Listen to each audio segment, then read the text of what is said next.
আলুটা ব্রাউন কালারে চলে এসছে।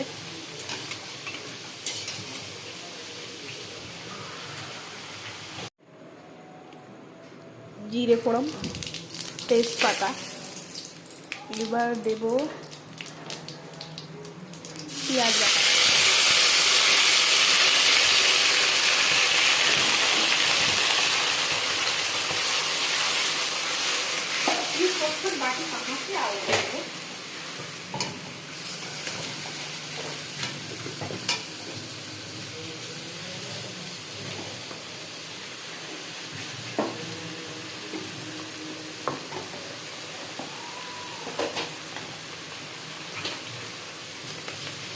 লঙ্কা বাটা,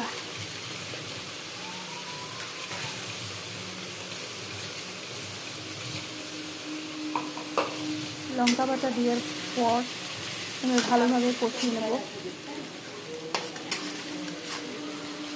কষানো হয়ে গেলে তার মধ্যে টমেটো, রসুন দিয়ে ভালোভাবে কষিয়ে নেব। মশলাটা প্রায় হয়ে এসেছে,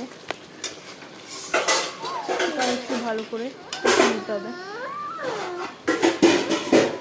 কষানো হয়ে গেলে তার মধ্যে চিকেন দিয়ে দেবো। এবার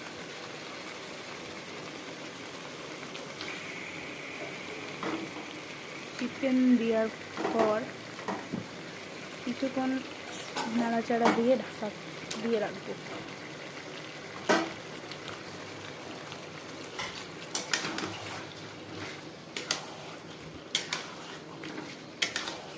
ঢাকা দিয়ে মিনিমাম 10 মিনিট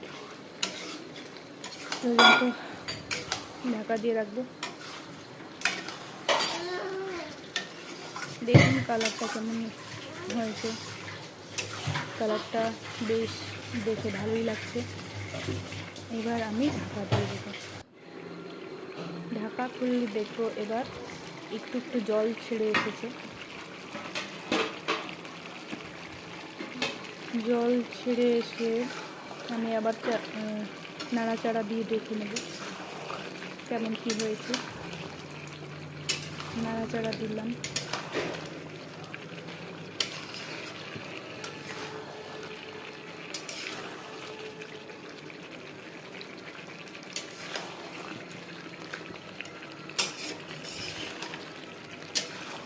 ভালোভাবে নাড়াচাড়া দিব।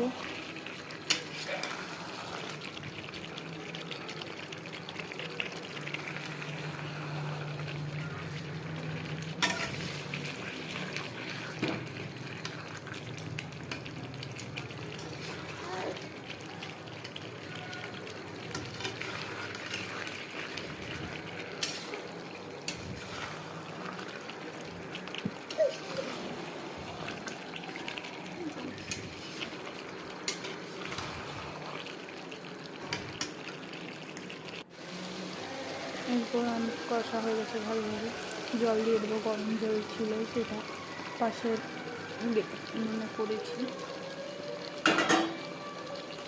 গরম জলটা দিয়ে দেবো। ভালো মতো মিশিয়ে নেবো। মশলাটা একসঙ্গে যেন ভালোভাবে মিশে যাক। মিশানোর পর আমরা এবার আবার কিছুক্ষণ ঢাকা দিয়ে রাখবো।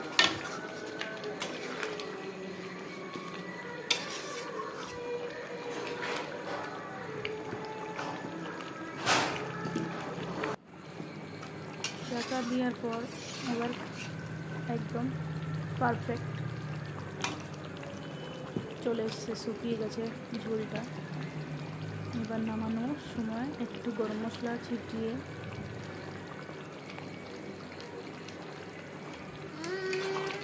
নামিয়ে নেবো। এবার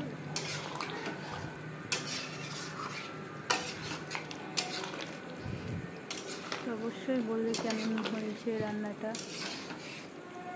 ভালো লাগলে একটু লাইক করবেন, কমেন্ট করে জানাবেন কেমন আছে। এই যে দেখতে পাচ্ছেন